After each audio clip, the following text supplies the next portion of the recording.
अब हमारे पास यहाँ पे कुछ कॉन्सेप्ट्स हैं जो हमने देखने हैं कि जब हमने मल्टी लेवल इनहेरिटेंस करनी हो तो उसमें हमने अगर डिफरेंट पैरामीटर्स पास करने हैं तो कैसे करने हैं, कंस्ट्रक्टर मल्टी लेवल इनहेरिटेंस में वो कैसे करना है, एक एम्बिग्युइटी आती है मल्टीपल इनहेरिटेंस में वो कैसे दूर करनी है और उसको दूर कैसे करना है, वो कंटेनरशिप। ये 4-5 चीजें हैं, ये आज हमने देखनी है। अच्छा, मैं यहाँ पे इनके प्रोग्राम्स आज मेरे पास बने हैं, मैं वही शो करूंगा, ठीक है। किसी को कंफ्यूजन हुई तो वो मेरे से पूछ सकता है। सबसे पहले बात करते हैं multi level inheritance with parameters, ठीक है जी। अच्छा, multi level inheritance with parameters में देखें आप, मैं इसको थोड़ा सा जूम कर लेता हूँ, ठीक है, उम्मीद है कि आपको समझ आएगी। सबसे पहले हमने एक क्लास ए बनाई है, ठीक है, क्लास ए बनाई है, उसमें प्राइवेट डाटा मेंबर मैंने ए रखा हुआ है, ठीक है। एक सेट का फंक्शन मैंने बनाया है जिसमें मैं कोई पैरामीटर इसको पास कर रहा हूँ, ठीक है। ये जो भी यहाँ पे हमारे पास वैल्यू आएगी वो बेसिकली एक्स को मिल जाएगी, एक्स असाइन कर देगा ए को और ए वैल्यू को शो कर देगा जी। इस चीज किसी को समझ नहीं आई तो बताए, फिर हम आगे चलें। दो फंक्शन है हमारे पास, एक सेट का है और एक हमने आउट या कह ले आप डिस्प्ले कह रहे हैं। सेट वाले में हम वैल्यू एक गेट कर रहे हैं, ठीक है, और आउट वाले में हम वैल्यू को शो करवा रहे हैं। सही है जी। Yes sir. अच्छा ठीक है, क्लास ए अच्छा, सेकंड नंबर पे हमने क्लास बी एक लेते हैं। क्लास बी में भी एक मैंने प्राइवेट मेंबर बी रखा हुआ है, यहाँ पे भी मैंने एक सेट का फंक्शन रखा हुआ है, ठीक है, और यहाँ पे भी मैंने एक आउटपुट के लिए एक फंक्शन रखा हुआ है। अच्छा, यहाँ पे अब मैंने सेट में ना दो पैरामीटर ले लिए।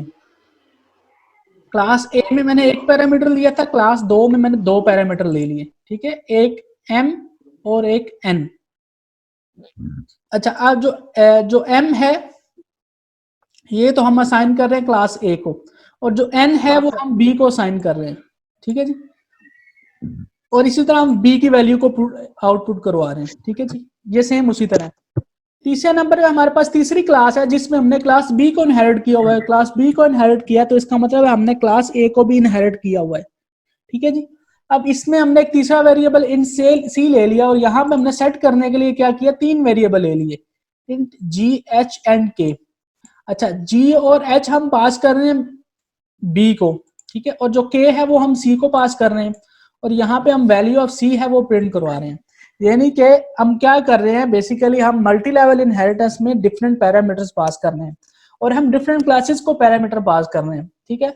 अच्छा, जो अब इसमें हमारे पास जो ऑब्जेक्ट मैंने बनाया है वो सी क्लास का बनाया है, और इसमें जो मैं एक ही फंक्शन कॉल कर रहा हूँ वो है OBJ dot set. OBJ dot set में मैंने तीन वैल्यूज पास कर ली, 1 2 एंड 3। अच्छा, ये देखिएगा, ये यहाँ पे आएगा, यहाँ पे आके इसको मिलेगा 1 2 एंड 3, इसको पास हुए हैं, ठीक है। अच्छा, इसमें जो k की वैल्यू हुआ डायरेक्ट c को मिल गई, ठीक है। जब k को वैल्यू c को मिल गई तो k ने डायरेक्ट जो c की वैल्यू है वो हमने प्रिंट करवा दी। अच्छा, अब बात करते हैं हमने जो बेसिकली ये यहाँ से वैल्यू g और h को चली जाएंगी, ठीक है। g और h किस में है, जो b क्लास में सेट का फंक्शन है उसको मिली जाएंगी। यहाँ पे आएगा, यहाँ पे इसको कौन कौन सी वैल्यू मिली, g और h की, ठीक है। g और h में हमारे पास यहाँ पे जो n की वैल्यू है वो हम असाइन कर देंगे b को, और हमारे पास एक वैल्यू बच जाएगी m की। m की वैल्यू हमने a क्लास में जो सेट का फंक्शन है उसको पास कर दी, और यहाँ पे जब आएगा तो बेसिकली एक ही सेट में फंक्शन जो वैल्यू है वो बेसिकली m की वैल्यू x को मिल जाएगी, x की वैल्यू a को मिल जाएगी और a प्रिंट हो जाएगा। अगर इसको मैं प्रिंट करवा दूं तो ये बेसिकली हमारे पास क्या होगा, ए बी और सी तीनों की वैल्यू प्रिंट होगी। अब बेसिकली इसमें बताने का ये मकसद है कि हमने ये एक ही ऑब्जेक्ट से तीन वैल्यू को पास किया है, लेकिन तीन वैल्यू जो हमने वो डिफरेंट क्लासेस में इनको पास किया है,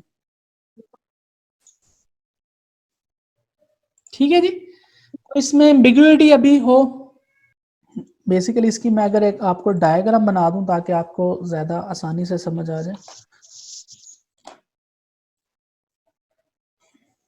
देखें, हमारे पास तीन क्लासेस हैं, ठीक है। एक क्लास ए है हमारे पास,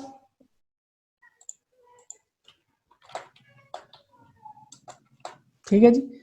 एक क्लास ए है हमारे पास, एक क्लास बी है,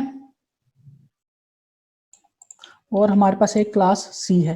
ये 3 क्लासेस है हमारे पास।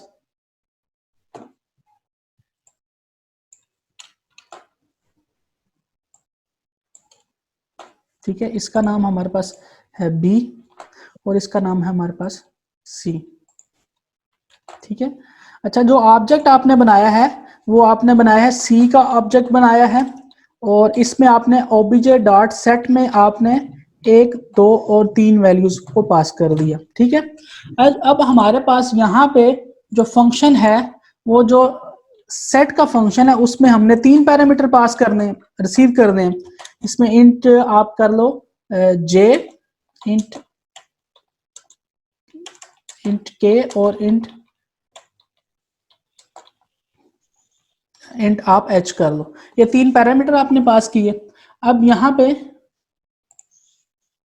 ठीक है, 3 पैरामीटर हमने पास किए। अब यहाँ पे सिर्फ उसने सी वाले ने सिर्फ एक पैरामीटर यहाँ से रिसीव किया एच, जो तीसरा पैरामीटर है वो यहाँ पे आ गया इसके पास, और जो बाकी 2 पैरामीटर है वो कहाँ पे गए, वो बेसिकली एक बी की क्लास बनी और वहां पे सेट में हमने पास कर दिए। ठीक है जी, यानी कि यहां से जब आपने 3 भी पास किया इसको, 2 भी पास किया इसको, और आपने 1 भी इसको पास कर दिया। ठीक है जी, अच्छा अब लेकिन फिर यहां पे क्या हुआ, यहां पे हमने जो h है वो किसको पास किया, h हमने c को पास कर दिया, और जो बाकी जो 2 हमारे पास है ना वो हमने b को पास कर दिया। ठीक है, अच्छा यहाँ पे ये बेसिकली 2 पैरामीटर इसको रिसीव हुए, वो हमारे पास एक j और एक हमारे पास k रिसीव हुआ। ठीक है, जो b का सेट का फंक्शन है। यहाँ पे जो सेट का फंक्शन है वहां पे आपके पास 2 पैरामीटर पास हुए, और 2 पैरामीटर में से जो एक है वो b ले लेगा और एक दोबारा a को पास कर देगा। ठीक है जी, जो यानी कि k की वैल्यू है वो b को पास कर देगा और जो j की वैल्यू है वो दोबारा a को पास कर देगा।